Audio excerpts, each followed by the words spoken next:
Hi friends, welcome back to Meghana's kitchen. ಇವತ್ತಿನ recipe vegetable fried rice. ಮನೆಯಲ್ಲೇನೆ ಸುಲಭವಾಗಿ ಕಡಿಮೆ ಸಮಯದಲ್ಲಿ ಯಾವುದೇ ರೀತಿ ಸಾಸ್ನ ಬಳಸ್ತಿಲ್ದಂಗೆ ಯಾವ ರೀತಿ ವೆಜಿಟೇಬಲ್ ಫ್ರೈಡ್ ರೈಸ್ನ ಮಾಡೋದು ಅಂತ ನಾನು ನಿಮ್ಮ ಜೊತೆ ಶೇರ್ ಮಾಡ್ತಾ ಇದ್ದೀನಿ. ವೆಜಿಟೇಬಲ್ ಫ್ರೈಡ್ ರೈಸ್ನ ಮಾಡೋದಕ್ಕೆ 10 ನಿಮಿಷ ಇದ್ರೆ ಸಾಕು, ಕ್ವಿಕ್ ಆಗಿ ರೆಡಿ ಆಗುತ್ತೆ. ಮಾರ್ನಿಂಗ್ ಬ್ರೇಕ್ಫಾಸ್ಟ್ಗೆ ಇಲ್ಲ ನೈಟ್ ಡಿನ್ನರ್ಗಾದ್ರೂ ಮಾಡ್ಕೋಬಹುದು. ಮಕ್ಕಳಿಗೆ ಲಂಚ್ ಬಾಕ್ಸ್ಗಂತೂ ಸೂಪರ್ ಆಗಿ ಇರುತ್ತೆ. ಹಾಗೆ ಮಕ್ಕಳು ಕೂಡ ತುಂಬಾ ಖುಷಿ ಪಟ್ಟು ತಿಂತಾರೆ ಈ ರೀತಿ ಫ್ರೈಡ್ ರೈಸ್ನ ಮಾಡಿಕೊಟ್ರೆ. ಯಾವ ರೀತಿ ವೆಜಿಟೇಬಲ್ ಫ್ರೈಡ್ ರೈಸ್ನ ಮಾಡೋದು ಅಂತ ನೋಡೋಣ ಬನ್ನಿ. ಫಸ್ಟಿಗೆ ನಾನಿಲ್ಲಿ ವೆಜಿಟೇಬಲ್ಸ್ನ ಈ ರೀತಿ ಕಟ್ ಮಾಡ್ಕೊಂಡು ಇಟ್ಕೊಂಡಿದ್ದೀನಿ. ನಾನಿಲ್ಲಿ ಅರ್ಧ ಕಪ್ ಆಗೋಷ್ಟು ಕೋಸನ್ನ ತಗೊಂಡಿದ್ದೀನಿ, ಹಾಗೆ ಅರ್ಧ ಕಪ್ ಆಗೋಷ್ಟು ಕ್ಯಾರೆಟ್ನ ತಗೊಂಡಿದ್ದೀನಿ, ಹಾಗೆ ಹಸಿಮೆಣಸಿನ್ಕಾಯಿನ ತಗೊಂಡಿದ್ದೀನಿ, ಹಾಗೆ 1 ಕಪ್ ಆಗೋಷ್ಟು ಬೀನ್ಸ್ನ ತಗೊಂಡಿದ್ದೀನಿ, ಹಾಗೆ ಕ್ಯಾಪ್ಸಿಕಮ್ಮು, ಹಾಗೆ ಈರುಳ್ಳಿನ ತಗೊಂಡಿದ್ದೀನಿ. ಇಷ್ಟು ಪದಾರ್ಥ ಬೇಕಾಗುತ್ತೆ ವೆಜಿಟೇಬಲ್ ಫ್ರೈಡ್ ರೈಸ್ನ ಮಾಡ್ಕೊಳ್ಳೋದಕ್ಕೆ. ಇದನ್ನು ನಾವು ಸೈಡಿಗೆ ಎತ್ತಿಟ್ಕೊಳ್ಳೋಣ. ಇವಾಗ ನಾವು ವೆಜಿಟೇಬಲ್ಸ್ ಫ್ರೈಡ್ ರೈಸ್ನ ರೆಡಿ ಮಾಡ್ಕೊಳ್ಳೋಣ.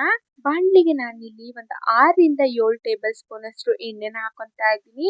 ಎಣ್ಣೆ ಬಿಸಿ ಆದ್ಮೇಲೆ ಈರುಳ್ಳಿನ ಹಾಕೊತಾ ಇದ್ದೀನಿ. ಈರುಳ್ಳಿ ನಾನಿಲ್ಲಿ ಸ್ಲೈಸ್ ಆಗಿ ಕಟ್ ಮಾಡ್ಕೊಂಡು ಹಾಕೊತಾ ಇದ್ದೀನಿ. ಈರುಳ್ಳಿ ಸ್ವಲ್ಪ ಬ್ರೌನ್ ಆಗೋ ತನಕ ಚೆನ್ನಾಗಿ ಫ್ರೈ ಮಾಡ್ಕೊಳ್ಬೇಕಾಗತ್ತೆ. ಹಸಿ ವಾಸನೆ ಎಲ್ಲ ಹೋಗ್ಬೇಕು, ಅಲ್ಲಿ ತನಕ ಫ್ರೈ ಮಾಡ್ಕೊಂಡ್ರೆ ಸಾಕು, ಜಾಸ್ತಿ ಏನು ಬೇಡ. ನೋಡ್ಬೋದು ಈ ರೀತಿ ಆದ್ರೆ ಸಾಕು. ಇದಕ್ಕೆ ನಾವು ಹಸಿಮೆಣಸಿನ್ಕಾಯಿನ ಹಾಕೊತಾ ಇದ್ದೀನಿ. ನಾನಿಲ್ಲಿ 2 ಹಸಿಮೆಣಸಿನ್ಕಾಯಿನ ತಗೊಂಡಿದ್ದೀನಿ. ಹಸಿಮೆಣಸಿನ್ಕಾಯಿನೂ ಅಷ್ಟೇ ಚೆನ್ನಾಗಿ ಫ್ರೈ ಮಾಡ್ಕೊಳ್ಬೇಕಾಗತ್ತೆ. ಈ ರೀತಿ ಹಸಿಮೆಣಸಿನ್ಕಾಯಿ ಸ್ವಲ್ಪ ಕಲರ್ ಬರಬೇಕು, ಆ ರೀತಿ ಆದ್ರೆ ಸಾಕು. ಇದಕ್ಕೆ ನಾನು ಇವಾಗ 1 ಸ್ಪೂನ್ ಅಷ್ಟು ಶುಂಠಿ ಬೆಳ್ಳುಳ್ಳಿ ಪೇಸ್ಟ್ನ ಹಾಕೊತಾ ಇದ್ದೀನಿ. ಶುಂಠಿ ಬೆಳ್ಳುಳ್ಳಿ ಪೇಸ್ಟು ಅಷ್ಟೇ ಹಸಿ ವಾಸನೆ ಹೋಗೋ ತನಕ ಚೆನ್ನಾಗಿ ಫ್ರೈ ಮಾಡ್ಕೊಳ್ಬೇಕಾಗತ್ತೆ. ಈ ರೀತಿ ಚೆನ್ನಾಗಿ ಫ್ರೈ ಮಾಡ್ಕೊಂಡು ಇಟ್ಕೊಳ್ಬೇಕಾಗತ್ತೆ. ನೋಡ್ಬೋದು ಈರುಳ್ಳಿ, ಶುಂಠಿ ಬೆಳ್ಳುಳ್ಳಿ ಪೇಸ್ಟ್ ಎಲ್ಲ ಚೆನ್ನಾಗಿ ಫ್ರೈ ಆದ್ರೆ ಸಾಕು. ಇದಕ್ಕೆ ನಾವು ಕ್ಯಾರೆಟ್ನ ಹಾಕೊತಾ ಇದ್ದೀನಿ. ಕ್ಯಾರೆಟ್ ಅಷ್ಟೇ ಈ ರೀತಿ ಸ್ಲೈಸ್ ಆಗಿ ಕಟ್ ಮಾಡ್ಕೊಂಡು ಹಾಕೊತಾ ಇದ್ದೀನಿ. ಹಾಗೆ ನಾನಿಲ್ಲಿ ಬೀನ್ಸ್ನ ಹಾಕೊತಾ ಇದ್ದೀನಿ. ಕ್ಯಾರೆಟ್ ನಾನಿಲ್ಲಿ 1 ಕ್ಯಾರೆಟ್ನ ತಗೊಂಡಿದ್ದೀನಿ. ಬೀನ್ಸು ಅಷ್ಟೇ 1 ಕಪ್ ಆಗೋಷ್ಟು ತಗೊಂಡಿದ್ದೀನಿ. ಬೀನ್ಸನ್ನ ಮತ್ತೆ ಕ್ಯಾರೆಟ್ನ ಹಾಕೊಂಡು ಫಸ್ಟಿಗೆ ನಾವು ಇದನ್ನ ಚೆನ್ನಾಗಿ ಫ್ರೈ ಮಾಡ್ಕೊಳ್ಬೇಕಾಗತ್ತೆ. 50% ಅಷ್ಟು ಕ್ಯಾರೆಟ್ ಬೀನ್ಸು ಬೇಯಬೇಕು. ನೋಡ್ಬೋದು ನಾನಿಲ್ಲಿ ಫ್ರೈ ಮಾಡ್ಕೊತಾ ಇದ್ದೀನಿ. ಎಣ್ಣೆಲೇನೆ ಚೆನ್ನಾಗಿ ಬೇಯಿಸ್ಕೊಳ್ಬೇಕಾಗತ್ತೆ ಫ್ರೈ ಮಾಡ್ಕೊತಾನೆ. ಬೀನ್ಸು ಮತ್ತೆ ಕ್ಯಾರೆಟ್ ಬೆಂದಾದ್ಮೇಲೆ ನಾವು ಬೇರೆ ಪದಾರ್ಥನ ಹಾಕೊತಾ ಇದ್ದೀನಿ. ನೋಡ್ಬೋದು ಬೀನ್ಸು ಕ್ಯಾರೆಟ್ ಈ ರೀತಿ ಚೆನ್ನಾಗಿ ಬೇಯಿಸ್ಕೊಳ್ಬೇಕಾಗತ್ತೆ. ಈ ರೀತಿ ಚೆನ್ನಾಗಿ ಬೇಯಿಸ್ಕೊಂಡ್ರೆ ಸಾಕು. ಒಂದು 10ರಿಂದ 15 ನಿಮಿಷ ಬೇಯಿಸ್ಕೊಳ್ಬೇಕಾಗತ್ತೆ. ಸ್ವಲ್ಪ ಕ್ಯಾರೆಟ್ ಬೀನ್ಸು ಬೇಯೋದಕ್ಕೆ ಟೈಮ್ ಹಿಡಿಯುತ್ತೆ, ಹಾಗಾಗಿ ನೋಡ್ಬೋದು ಈ ರೀತಿ ಆದ್ರೆ ಸಾಕು. 50% ಅಷ್ಟು ಬೆಂದಿದೆ. ಇದಕ್ಕೆ ನಾನು ಕ್ಯಾಪ್ಸಿಕಮ್ನ ಹಾಕೊತಾ ಇದ್ದೀನಿ. ಕ್ಯಾಪ್ಸಿಕಮ್ಮು ಅಷ್ಟೇ ಈ ರೀತಿ ಸ್ಲೈಸ್ ಆಗಿ ಕಟ್ ಮಾಡ್ಕೊಂಡು ಹಾಕೊತಾ ಇದ್ದೀನಿ, ಅರ್ಧ ಕಪ್ ಆಗೋಷ್ಟು. ಹಾಗೆ ಕೋಸನ್ನು ಅಷ್ಟೇ, ಎಲೆಕೋಸನ್ನ ನಾನಿಲ್ಲಿ ಬಳಸ್ತಾ ಇದ್ದೀನಿ. ಎಲೆಕೋಸನ್ನು ಅಷ್ಟೇ ಈ ರೀತಿ ಸ್ಲೈಸ್ ಆಗಿ ಕಟ್ ಮಾಡ್ಕೊಂಡು ಹಾಕೊತಾ ಇದ್ದೀನಿ. 1 ಕಪ್ ಆಗೋಷ್ಟು ಎಲೆಕೋಸನ್ನು ಹಾಕೊಂಡು ಚೆನ್ನಾಗಿ ಇವಾಗ ಫ್ರೈ ಮಾಡ್ಕೊಳ್ಬೇಕಾಗತ್ತೆ. ಇದನ್ನೆಲ್ಲ ಹಾಕೊಂಡು ಕ್ಯಾಪ್ಸಿಕಮ್ಮು ಎಲೆಕೋಸು ಏನು ಬೇಗ ಬೆಂದೋಗುತ್ತೆ, ಹಾಗಾಗಿ ಲಾಸ್ಟಿಗೆ ಹಾಕೊಂಡು ಚೆನ್ನಾಗಿ ಈ ರೀತಿ ಫ್ರೈ ಮಾಡ್ಕೊಳ್ಬೇಕಾಗತ್ತೆ. ಈ ರೀತಿ ಒಂದು 5 ನಿಮಿಷ ಫ್ರೈ ಮಾಡ್ಕೊಂಡ್ರೆ ಸಾಕು. ನೋಡ್ಬೋದು ನಾನಿಲ್ಲಿ ಫ್ರೈ ಮಾಡ್ಕೊತಾ ಇದ್ದೀನಿ. ಈ ರೀತಿ ತರಕಾರಿ ಎಲ್ಲ 50% ಅಷ್ಟು ಫ್ರೈ ಮಾಡ್ಕೊಂಡು ಬೇಯಿಸ್ಕೊಳ್ಬೇಕಾಗತ್ತೆ. ಆ ರೀತಿ ಆದ್ರೆ ಸಾಕು.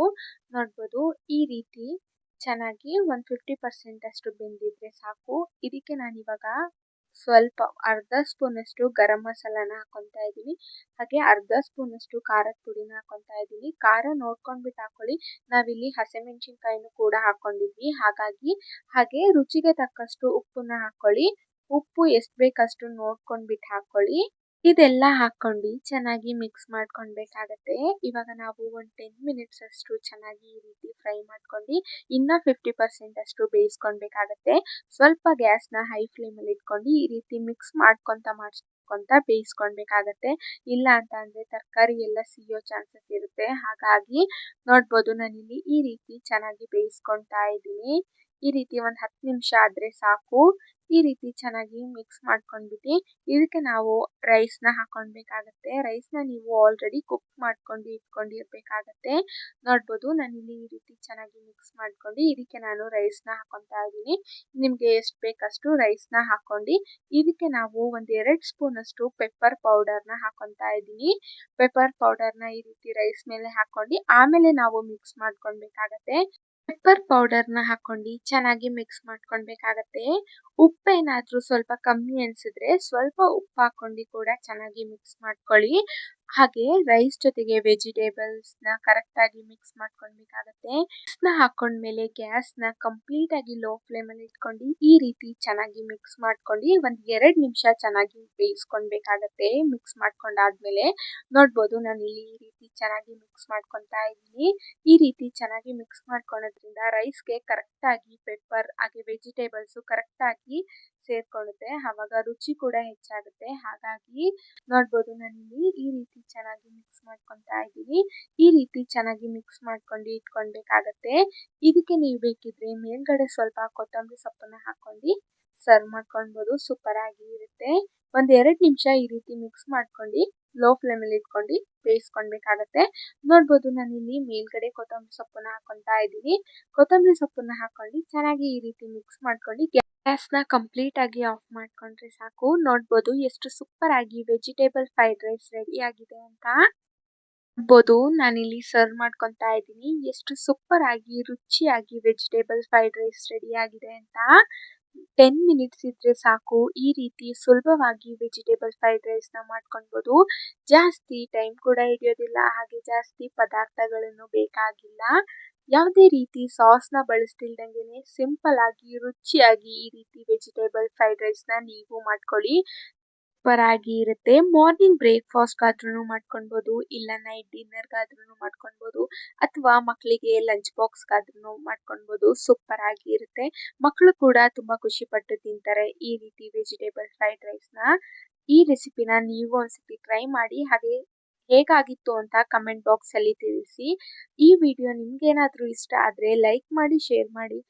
ನಮ್ಮ ಚಾನಲ್ನ ಸಬ್ಸ್ಕ್ರೈಬ್ ಮಾಡ್ಕೊಳ್ಳಿ. ಇದೇ ರೀತಿ ಸಿಂಪಲ್ ಆ್ಯಂಡ್ ಈಸಿ ರೆಸಿಪಿಗಾಗಿ. Thank you for watching.